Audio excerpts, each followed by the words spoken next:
Kaya naman hirit ng mga mamamayan, bigyan ng pangalawang pagkakataon si Angellic Jordan, nagbabalik.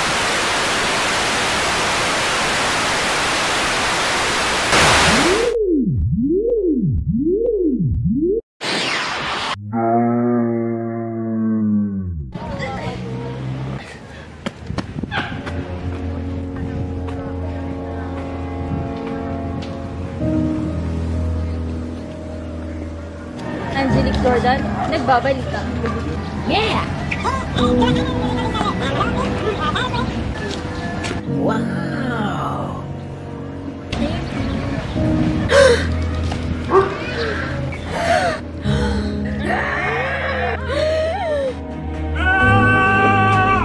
Major issue in media is yun, siguro is to resist the lure of sensationalizing and capitalizing on bad news to be commercially viable. Kasi some believe that that's what sells, so let's go with the tide. I think media always has to practice a leadership role, and leadership entails influencing behavior rather than being influenced by public behavior. I mean, when you're a leader, you just don't go out there and give your people what they want. You try to influence your people to want what is right. Yeah? So that's a challenge for media. And of course, no, the other one is the emergence of new media. I don't think, well, there's a challenge to adapt to it, but it's an opportunity. The danger is inherent in the job, but it becomes an issue here because of the sheer mind-boggling frequency with which it's happening and the impunity with which it's being done.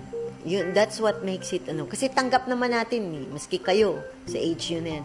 Alam nyo na, pag tumuloy-tuloy kayo sa media practice, somewhere along the way, you might have a story or a project where you will be up against a certain risk.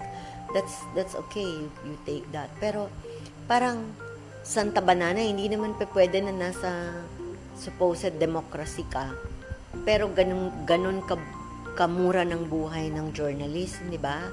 So, that's why it becomes an issue, and unfortunately for us, we still have not found a regime or a government or an administration that has really effectively addressed it.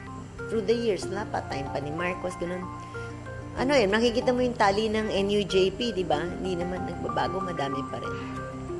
Like even during the time ni Tita Cory, meron pa din ng mga namamatay. Although talagang itong ngayon, ang dami talaga, parang minsan every other week may namamatay. So it's really a sad commentary on our times. For me, what bothers me is that parang baka may contempt sila sa media. Alam mo yun, parang wala. Sa Philippines po, do you think press is an effective oxygen of democracy?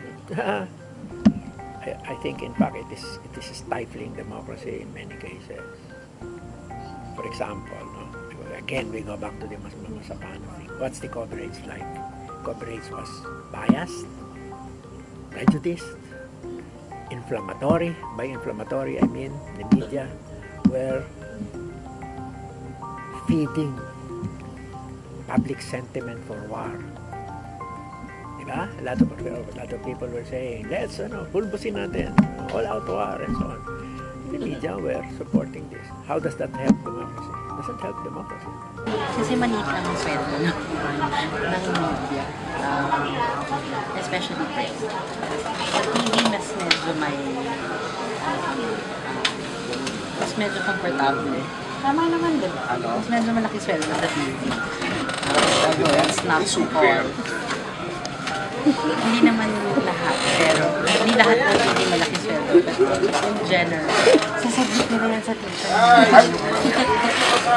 In general, mas comfortable yung sweldo.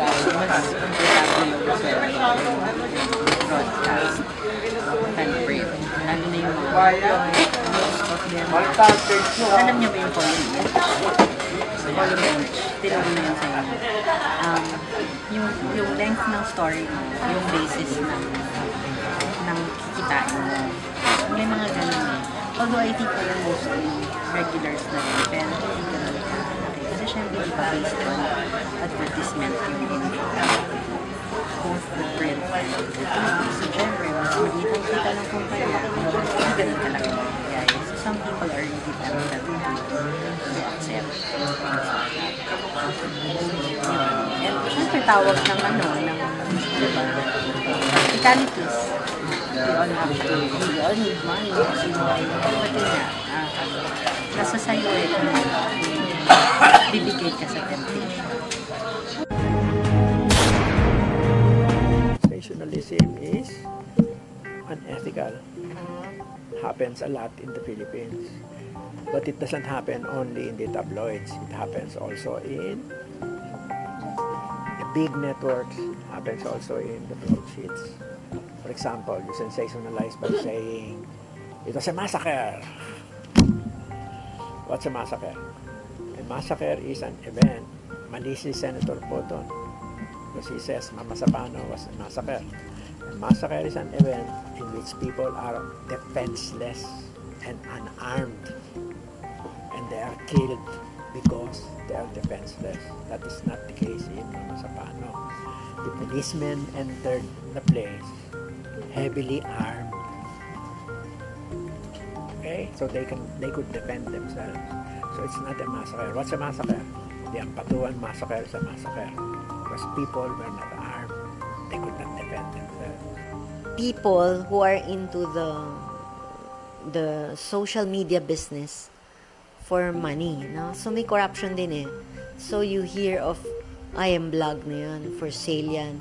O yung mga tweets niyan may bayad. So, I mean, the problem is that since they are able to blend themselves so well with the professional journalists, so ang hirap, di ba? Parang hindi fair. The professional journalist acts very professionally and ethically, sila hindi. So, bayad din. So, ang effect nun is that if they are so good or effective that they can stampede the established media, no? That was done in the States eh. Merong isang tell-all na book by somebody who really made a career out of creating stunts on social media.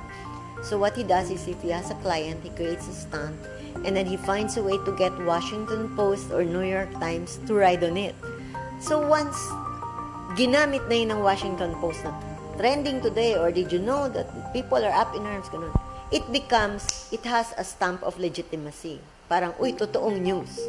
So, sa kanila, privately, trophy yun. Wow, bingo yun, bonus yun. Kasi nabola ko yung Washington Post. So, in the local context in the Philippines, that's also the danger of the professional media. Na we have always to strike that balance between kakagat ba ako at magiging parang tanga ko na bayad yung campaign niya, nagpagamit ako, tas naging parang malaking story. Or at the same time, kung sobra naman akong paranoid or suspicious, do I miss out on a very good story that could be a viral, that could be a hit magnet? So, we always have to strike that balance. So, in a sense, it affects us because it makes our work harder. More exciting. In general, sa mga pag-usap sa mga kapwa namin journalist, lalo na sa mga probinsya. Kasi mas prevalent yung ganito sa probinsya. Why? Sa probinsya, sa balitang sa mga media mental, balitang sa wala silang security of tenure. Ibig sabihin, marami doon hindi regular. So parang impact lang. So, if you have a family to support, there's always this danger that matitempt ka tumanggap kasi you need to provide for your family. So, ganun yung issue, no? So, yun nga, balitang sa akin. Number 2, wala kang secret of tenure. Number 3, peer pressure.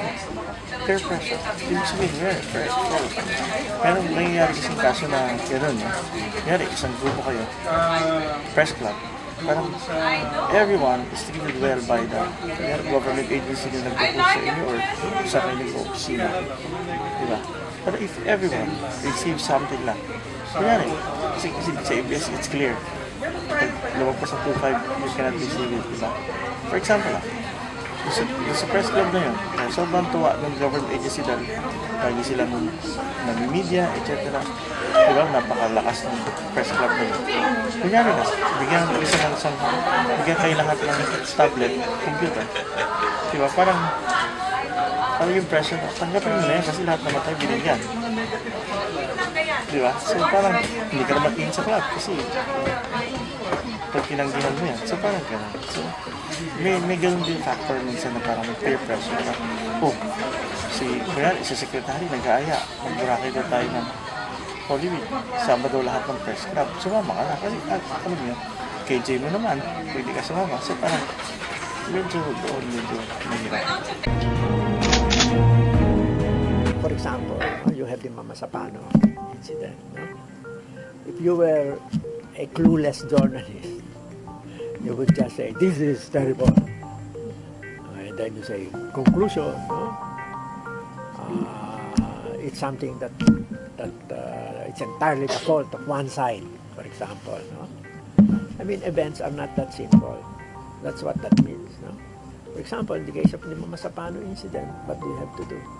You have to realize that this happened in the context of certain, that it has a history, that it is one incident in a long history. Sabihin mo na, hindi ako tumatanggap ng ganyan. I mean, sabihin na natin hindi ka tumatanggap, pero you don't have to brag about it. Na sasabihin mo, pero ibang media tumatanggap, pero hindi naman maganda yan. Pero, ang masasabi ko lang, on my part, I do my work as honestly, as sincerely as possible. And I've been, kung konsensya pag-uusapan, malinis ang konsensya. Sir, paano nyo po nire-refuse yun, yung mga ganun instances? Politely. Mahirap rin yung confrontational na uperan ka na, re-report kita, inuperan mo ako. And I think, self-serving din yun eh. Inuperan ako, tinanggihan ko. I mean, it's also self-serving. Ano mo yan eh, prinsipyo mo yan eh, ayaw mo tumanggap eh. Kaya kailangan ipagmalaki pa, ipagyabang pa. I mean, parte yan ng trabaho. Hindi mo dapat tanggapin yung ino-offer sa'yo. But you don't have to brag about it.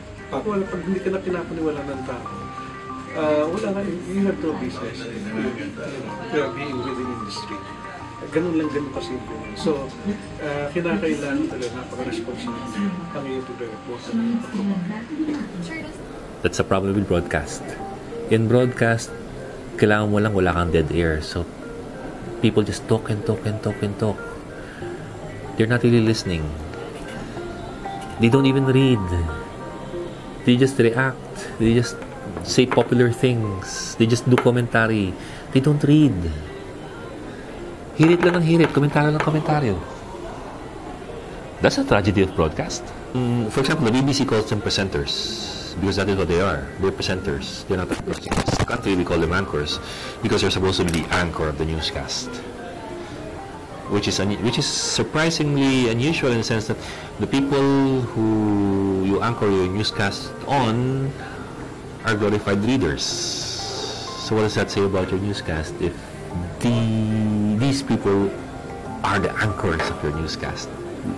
Palubulin mo na yung barko mo. So, but the BBC calls them presenters because they just present the news. That's a recognition of the fact that all they do is read. Alam mo, happened several times to me, pag punta ako sa probinsya, sabi ko, nung nasa ABS ako, taga saan kayo? ABS-CBN. Grabe, ang galing-galing ng mga newscaster ninyo.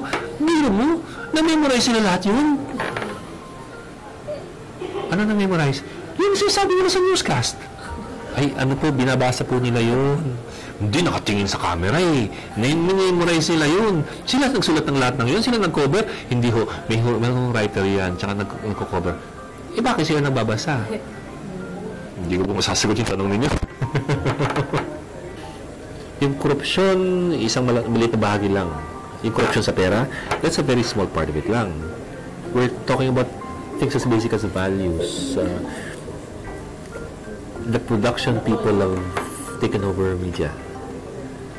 Now you have production people who are more powerful than the editorial people. Now you have more money poured into production than into editorial. We've lost control over editorial.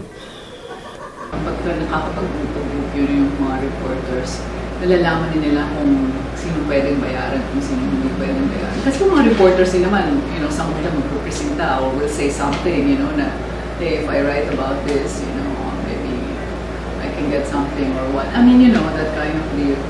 Meron akong kaibigan ng Muslim. Guy, cool siya. Meron siyang pinost sa Facebook na quoting the armed governor saying that in Sapano there was this girl who was killed and she was deaf. And so siyempre habang pinakwento, umiyak na sila eh. Pati siya nung pinopost daw niya, umiyak siya. 2 or 3 days later, we found out the girl didn't die. So you know how if you were a journalist, that's a no-no. Diba? So if you're a journalist and you get information like that, you have to go there and confirm. You have to find out what's the name. Is she really killed? Where is she? First of all, we don't even know what real journalism is because of the kind of press we have, which is corrupt. And if some reporters are paid, so you don't know what's true and what's not true. Because you wouldn't know. Kung ako lang like for example, me, I'm a journalist and I read the newspaper. I would know kung ano yung bayad, ano yung hindi bayad. I would know kung ano yung story, hindi story. But if you do that to people who don't know, what will happen? Diba? So how can a democracy thrive when you're being fed with lies, propaganda, misinformation? How can you thrive as a country when you can't make right judgments anymore?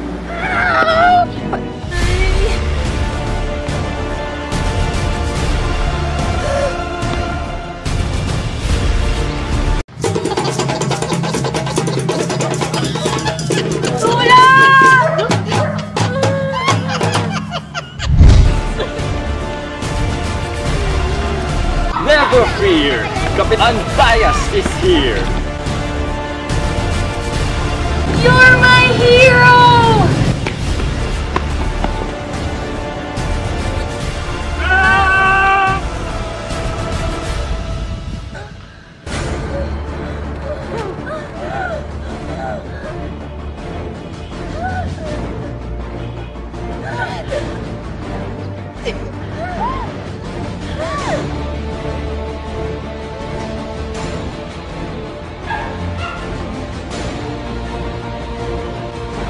Maraming salamat, Kapitan Bias. Wala nga naman. Tara!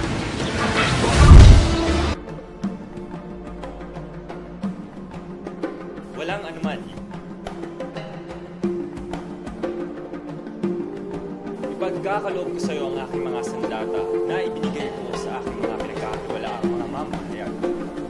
Kunin mo ang kamera kay Patricia Susara.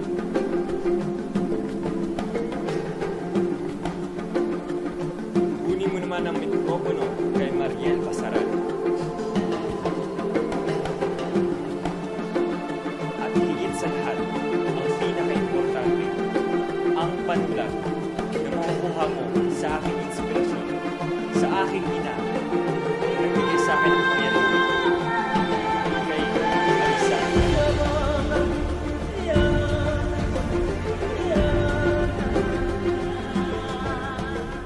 It's very difficult to change the media system because we're talking about fundamental to the media system is the ownership. Okay, in the Philippines, political and business interests own the media. So how do you change that? Very difficult to do that. The only thing you can do is to do your job well, and doing your job well means being true to the ethical and professional principles of journalism. For example, tell the truth, right? Okay?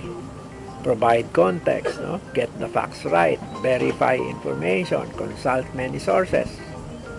Those are fairly well established, no? So maybe if journalists can do that, if individual journalists can do that, then maybe they can force the what you call the system, no, to make this standard practice. Okay, so they have to correct new young people getting into journalism must try to do a better job than those before them. Okay, in terms of the primary responsibility is truth telling. In terms of telling the truth, that means you shouldn't be corrupt. What else? You should do research. You should study what you're writing about. You should never tire of learning. You should always be eager to learn new things. You should always be curious. You should always ask, and then never take things as on their face value. Always have that. It always helps yung sense na di ka naman sobrang praning o maduda, but never, para palagi mo isipin nothing is what it seems. You always try to find out, ano kayang catch dito? Teka, ano nangyayari dito? Bakit ito ganito? Tanong ka lang ng tanong. It's a constant mental process. And at the same time, whatever you do, whatever genre or medium you end up with, or however low or high you are in the media totem pole, or how nice your paycheck is, never lose your soul, no? Kasi it's the most important thing. Babalik ako doon sa magandang yung unang tanong mo, yung paano mo binabalance yung pagiging tao mo at pagiging journalist. So, ano yun? Indivisible yun. Develop the very, very strong values of integrity, or responsibility, and independence. Develop that, because when you get out there, media is power, and power has to be handled with responsibility.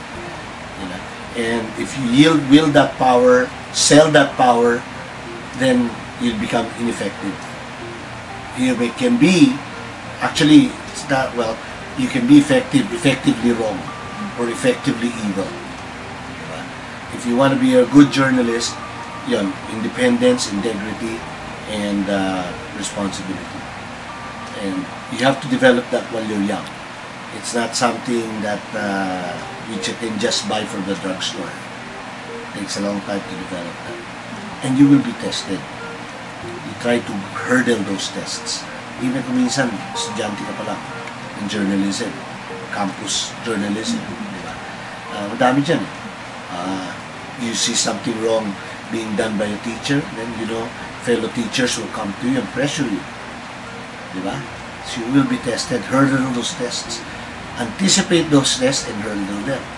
That's where your integrity, independence, and responsibility is tested. And when you go out there in the field, again and again, you will be tested. When will you stand up for right? Industry for example, bihira na nakapasok. Ang konti na nakapasok. Pero napakabigat ng trabaho. Number 2, kung gusto mo yumaman, huwag kang pumasok dito. Kasi never kayayaman unless you become a news icon. Ibig sabihin, sobrang sikat ka, and of course, you can demand a higher talent fee. But if you're looking for a job that will make you rich, huwag dito. Number 3, kung gusto mo talaga mag-media, dapat dedicated ka talaga. Ibig sabihin, dito sa industry, this is not from 8 to 5 job. Minsan wala kang day off, minsan kitaba ka ng holiday, minsan kailangan mong may okasyon sa inyo, pero nandito ka. Ano to sabi nila, it can be considered as a noble na profession, because you have to sacrifice a lot. Kailangan handa kayo. At kailangan, hindi lamang sa handa sa number 1, skills, number 2, say, knowledge ng journalism, techniques. Iba kasi yung technical aspect ng journalism, iba yung skills na talagang nasa iyo. Yung stored knowledge. So, doon pumapasok yung kahalagahan, yung natututunan niyo sa eskwela. Kung kulang ang natutunan sa eskwela, kung hindi niyo pinapansin yung sinasabi sa inyo ng mga profesor, hindi nyo dinidibdib, eventually, kayo rin ang magsasuffer niya. Pag naghahanap kayo ng trabaho, pag kayo hindi interview, makikita na, walang pala yung knowledge nito, walang pala yung skills nito, bakit dami kasi ito.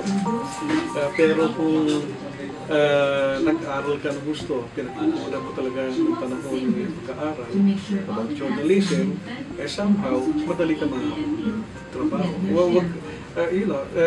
Huwag ka mag-imagine na dahil maganda ako, maganda yung boses ko, nagpapasa ako ng dyaryo, kukunin ko. Hindi ka na talaga. Yung sinasabi ko nila, people can always see through you, yung public. Pero ganun din halimbawa, yung nag-i-interview sa iyo, yung papasukan mo, they can see through you kung talagang marunong ka o talagang may knowledge ka o talagang okay, number 1 yan. Number 2, kailangan siguro yung value of you have to realize and recognize the value of hard work. Napaka-important yun. Yung mga kilala nyo ngayon, mga anchors, mga reporters, kung malalaman nyo lang ang pinagdaanan nila, magugulap din kayo. I like to say this all the time. Reporters need to read more than they write, listen more than they talk. You join this industry for the right reasons. For the right reasons. We're not lacking in people who want to join media. Everybody seems to want to be in media.